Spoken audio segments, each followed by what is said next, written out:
ആലപ്പുഴ വള്ളിക്കുന്നത്ത് 6 പേരെ ആക്രമിച്ച തെരുവ് നായയെ പിടികൂടി. അമ്പലപ്പുഴയിൽ നിന്നെത്തിയ നായപിടുത്തക്കാരാണ് നായയെ പിടികൂടിയത്. കഴിഞ്ഞ ദിവസം നടന്ന തെരുവുനായ ആക്രമണത്തിന്റെ ദൃശ്യങ്ങൾ കാണാം ആദ്യം.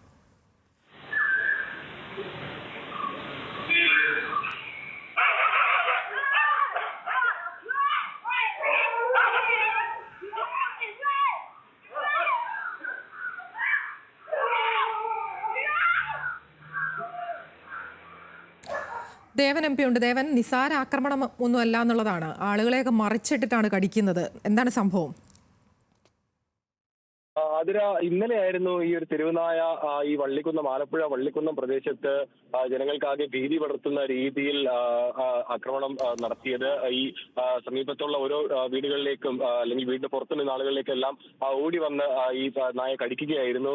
ഈ നായയുടെ ആക്രമണത്തിൽ 6ഓളം പേർക്ക് പരിക്കേറ്റിട്ടുണ്ട്. തലയ്ക്കും മുഖത്തിനും വയറ്റിലും ഒക്കെയായി ഗുരുതരമായ പരിക്കുകളോടി തന്നെയായിരുന്നു എല്ലാവരെയും ആശുപത്രിയിലേക്ക് മാറ്റിയത്. മണ്ടാനം മെഡിക്കൽ കോളേജിലും ആലപ്പുഴയിലെ മറ്റ് സ്വകാര്യ ആശുപത്രികളുമായിട്ടാണ് ഇവരിപ്പോൾ ചികിത്സയിൽ തുടരുന്നത്. ഏതായാലും അതിനുശേഷം ഇന്നലെ പകൽ തന്നെ പ്രദേശത്തെ നാട്ടുകാർ കേന്ദ്രീകരിച്ചുകൊണ്ട് ഈ നായയെ പിടികൂടാനുള്ള ശ്രമം ആരംഭിച്ചിരുന്നു.